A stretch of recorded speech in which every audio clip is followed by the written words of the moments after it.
let's talk pasta. So pasta is really simple to make at home, and I'm gonna just kind of walk you through the basics.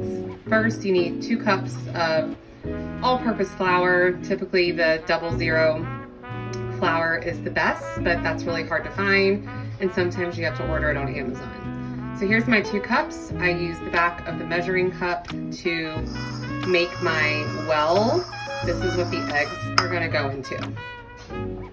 It takes about 5 eggs. The first 2 are gonna be the whole egg white and the yolk. And then the next 3 are just going to be the egg yolk itself. It's okay if a little bit of the white comes along with the egg yolk. Just try not to have it be too much because you don't want to have extra moisture while you're making the dough, because then you're gonna have to kind of add more flour as the process goes on, so you can bring it all together. I also like to add a little bit of salt at this time.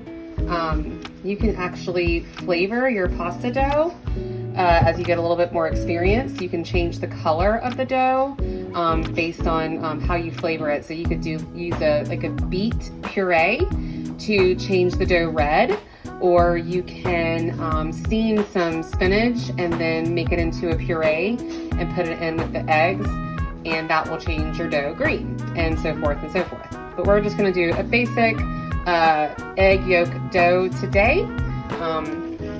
I just take your standard old good fork.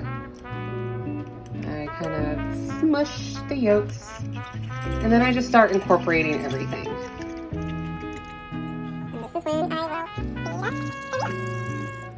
So you want to get it to this point where it's almost like a paste as you've incorporated the flour in with the egg.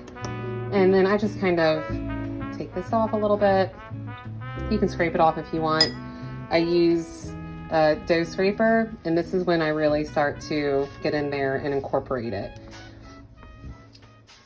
And then now I'm gonna have to get both my hands into the mixture, but you basically just wanna really work and knead this flour into the egg to start forming your pasta. So now I've gotten it into almost a ball shape, but now I'm gonna really start to knead this to get all the flour incorporated. You want as smooth as a dough ball that you can get when you're done. And it might take anywhere from 5 to 10 minutes. So roll up your sleeves and let's put some elbow grease into this. As you can see, I'm about a quarter of the way there. And this is just literally done from me, kneading it, working in some of this loose flour into the dough to get it all incorporated. Once I feel like I can't get any more of the loose flour kind of incorporated into this, I'll set this aside. I'll take my dough scraper and I'll get some of this loose stuff out of here so it stops picking up while I'm kneading, because you don't need all that. Okay, we've rested for a little over 30 minutes. So this is the fun part where you get to roll it out and make your actual pasta. You can cut by hand, or you can get you a fancy machine that attaches to your KitchenAid. This will roll the dough out into a smooth, I can't even think of the word right now. It's been a Monday. Anyways, it will roll it out to where you can get it to, then you can either make spaghetti or fettuccine. This makes sheets. Thank you. So tonight I'm making spaghetti and I'm making lasagna for my husband's school.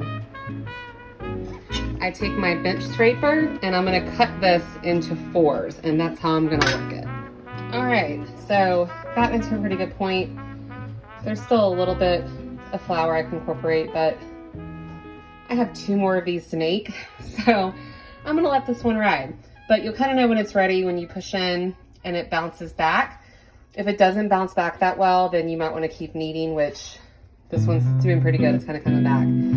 Then you want to cover this real well, either with a bowl or tightly wrap it with plastic wrap and let it sit for at least 30 minutes.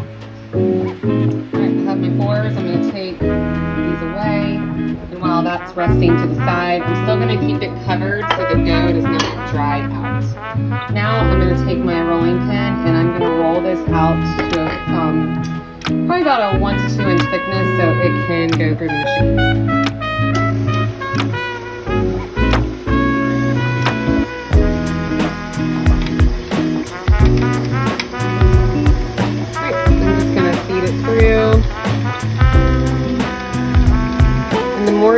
This, the more thinner it gets. Essentially, you want to be able to read a love note, as they say in Italy, through the dough.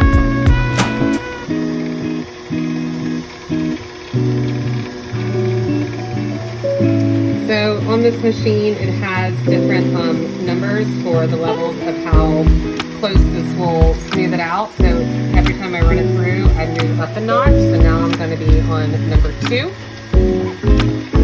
Through, then I'll do number 3, and I typically go all the way up to number 8 to get it pretty thin. And it, as you see as we go, it gets this longer. Alright, I worked it through all the way to 8, and you can see that it definitely lengthened out. So now I'm going to turn the machine back on. Since I'm making spaghetti, I'm going to do that cut first. But in order for it to fit on my pan, I am going to cut this in half so I don't have super long strands. Alright, here is one of the pasta doughs. I sprinkle a bunch of flour on it to help it prevent from sticking before I cook it. Sometimes it does still stick, but typically when you get it in the water, it will come loose. Come undone, should I say. Over the place today. But yeah, once you go fresh pasta, you'll never go back.